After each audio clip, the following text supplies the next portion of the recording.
نبی پاک صلی اللہ علیہ وسلم کی حدیث ہے مسلم میں طبرانی میں، حضور نے فرمایا آؤ میں تمہیں پچھلے زمانے کے ایک ایماندار نوخیز ولی اللہ کی بات سناؤں۔ پچھلے زمانے حضور نے فرمایا پچھلے زمانے میں ایک بادشاہ جادو کے زور پہ حکومت کرتا تھا۔ جب وہ ایک جادوگر اس نے رکھا ہوا تھا تو جادوگر اس کو جادو بتاتا، وہ جادو کے زور پر حکومت کرتا۔ جادوگر بوڑھا ہو گیا تو کہنے لگا بادشاہ کوئی نوجوان میرے پاس بھیج دے، اب میں بوڑھا ہو گیا ہوں میرا پتہ کوئی نہیں کب مر جاؤں۔ ایک نوجوان کی ڈیوٹی لگائی، بڑا زیرک سمجھدار، اپنے رعایا میں سے چن کے جو ذہین فطرت مزاج بچہ تھا وہ اس نے لگایا۔ اللہ کے محبوب علیہ الصلوۃ والسلام فرماتے ہیں بچہ جادو سیکھنے لگا، وقت گزرنے لگا۔ بچہ جب جادو سیکھنے جاتا تو رستے میں ایک راہب بھی تھا جو انجیل جانتا تھا، وہ اللہ اللہ سکھاتا، لوگوں کو حضرت عیسیٰ علیہ السلام کی تعلیمات سے آگاہ کرتا۔ اس نے دیکھا کہ یہاں بھی لوگ اکٹھے ہیں تو وہ بچہ اس راہب کے پاس بھی اٹھنے بیٹھنے لگا۔ اب جب اس کے ساتھ اس کی گفتگو بڑھنے لگی تو اس کو باتوں میں لذت آنے لگی۔ اس نے راہب نے پوچھا کہ تو کون ہے اور کس طرح سے آیا ہے، کیا تیرا معاملہ ہے؟ اس نے کہا جی میں جادو سیکھنے جاتا ہوں، آپ کی باتیں مجھے بڑی اچھی لگتی ہیں۔ اس نے کہا دین سیکھ، جادو سیکھنے والے کافر ہو جاتے ہیں، قرآن و حدیث سیکھنے والوں کو اللہ کامل ایمان عطا فرماتا ہے۔ فرمایا یہ سیکھ۔ بچہ بیٹھنے لگا، اس کے پاس آنے لگا، باتیں دل میں گھر کرنے لگی۔ ایک وقت آیا کہ مسلمان ہو گیا، اور مسلمان کیسے ہوا؟ بچہ کہتا ہے میں تجربہ کر کے ہوا۔ اب میں تھوڑا سا وقت جادوگر کے پاس بھی جاتا اور باقی سارا وقت وہاں بیٹھتا۔ میں ایک دن جا رہا تھا تو رستے میں اژدہا تھا، بہت بڑا سانپ تھا، رستہ روک کے کھڑا تھا۔ یہ حضور نے بیان کی حدیث۔ نبی پاک صلی اللہ علیہ وسلم فرماتے ہیں بچہ کہتا ہے کہ رستے کے اندر سانپ ہے، رستے بند ہے، لوگ چھتوں درختوں پہ چڑھے ہیں، ہراش ہے۔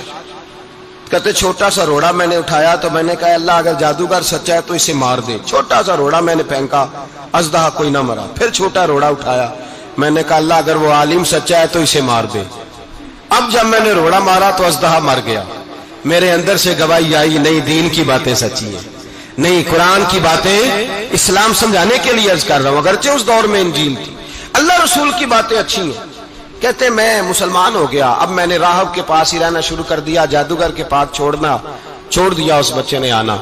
بادشاہ پوچھتا کہاں زیادہ وقت گزارتے ہو تو وہ بات گول کر دیتا، وقت تیزی سے بڑھنے لگا۔ اللہ نے اس نوجوان میں طاقت پیدا کر دی، اب وہ اس کے اندر نا اللہ نے توانائی روحانیت پیدا کر دی، ابھی جوان ہے، 14-15 سال عمر ہے۔ اللہ نے اب جو بیمار بھی آتا وہ دعا کرتا تو اللہ صحت عطا کر دیتا، جو بھی آتا۔ بادشاہ کا ایک درباری تھا، بادشاہ کو پنکھا جلتا تھا، وہ اندھا ہو گیا، کوئی ایسی تکلیف آئی کہ نابینا ہو گیا، بڑے علاج کرائے شفا نہیں ہوئی۔ کسی نے اس بچے کا پتہ بتایا کانوں میں، اس کے پاس گیا تو بچہ کہنے لگا شفا تو ہو جائے گی پر کلمہ پڑھنا پڑے گا، مسلمان ہونا پڑے گا، جس پیغمبر کا میں غلام ہوں تجھے بھی بننا پڑے گا، دین پہ عمل کرنا پڑے گا، اللہ شفا دیتا ہے۔ اس نے کہا تو مجھے کلمہ پڑھا، مجھے شفا دے، میں تیار ہوں۔ اس نے کہا شفا تو اللہ دیتا ہے۔ اس نے اللہ تبارک و تعالیٰ کا ذکر کر کے دعا مانگی، یہ مسلم شریف میں حدیث ہے، طبرانی میں موجود ہے۔ اللہ نے اسے شفا دی، اس نے کلمہ پڑھنا شروع کر دیا۔ یہاں ایک نقطہ لکھا ہے ہمارے علماء نے، کہتے ہیں جب اللہ ولایت عطا کرتا ہے نا تو یہ سفید بالوں والے کا حصہ نہیں ہوتی۔ اگر جوانی میں کوئی آدمی توبہ کر کے تصوف کے رستے پہ چلتا ہے تو سب سے زیادہ ولایت اللہ اسے عطا فرماتا ہے، سب سے زیادہ ولایت اس کے پاس ہوتی ہے۔ ابھی اس کے بال کالے ہیں، چڑھتی جوانی ہے، دعا کی تو اللہ نے، اور حدیث پاک میں موجود ہے کوڑے آتے تو شفا یاب ہو جاتے، اندھے آتے تو شفا یاب، برس والے آتے تو اللہ سے دے، جوان ہے۔ بادشاہ کے پاس وہ واپس گیا، وہ جو آدمی جس کی آنکھیں ٹھیک ہوئی تھی۔ بادشاہ نے پوچھا کہ کیسے شفا ملی؟ تو کہنے لگا میرے رب نے شفا دی ہے۔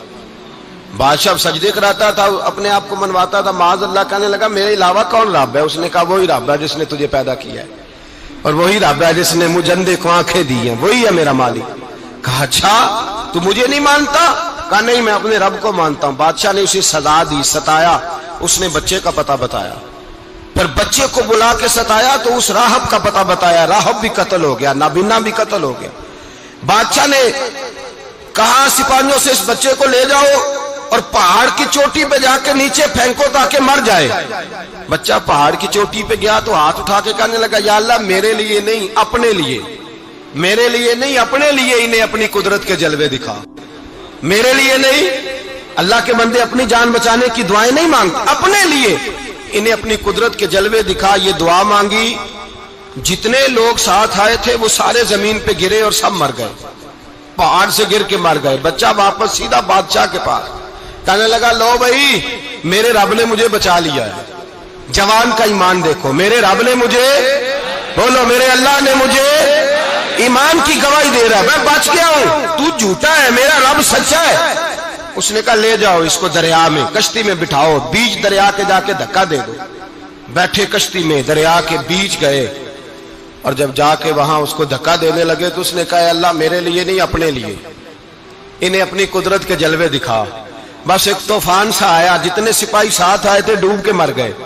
وہ بچہ اٹھا اور سیدھا پھر بادشاہ کے پاس، اسی کے پاس کہنے لگا لو بھائی میرے رب نے مجھے بچا لیا ہے، تیرے پاس آیا ہوں. وہ کہنے لگا تو کیا مصیبت میرے گلے پڑ گئی ہے، کیسے جان چھوٹے گی؟ تو بچہ کہنے لگا اگر تو مجھے باندھے درخت کے ساتھ اور سارے ملک کو بلائے، لوگوں کو اکٹھا کرے، پھر تو مجھے تیر مارنا، میں تجھے بتاؤں گا کیسے مارنا ہے، میں مر جاؤں گا. اللہ کا بندہ نوجوان ایمان دیکھو، مرنے کے طریقے بتا رہا ہے، میں تجھے بتاؤں گا میں کیسے مروں گا. یہ بات کہی، بادشاہ نے سارا مجمع جمع کیا، ملک سارا باہر آ گیا، درخت کے ساتھ باندھ دیا. کہنے لگا بھائی لوگوں یہ مجھے مارنا چاہتا تھا، مار نہیں سکا، اب میں اسے بتانے لگا ہوں کہ میں کیسے مروں گا. اسے کہو جب تیر مارے تو ساتھ میرے رب کا نام بھی لے، میں اپنے رب کے نام پہ جان دوں گا، ایمان کی پختگی میں اللہ کے نام پر جان دوں گا. اسے کہو رب کے نام پہ مارے، مر جاؤں گا.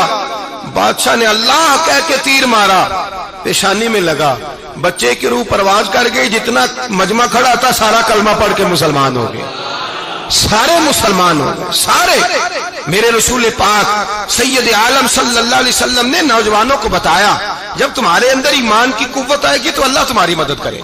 فرمایا وہ نوخیز ولی تھا، ابھی جوان رانا تھا، ابھی اس کی پیشانی پر جوانی کے آثار تھے، لیکن اس نے اللہ کو راضی کیا، رب کریم کو راضی.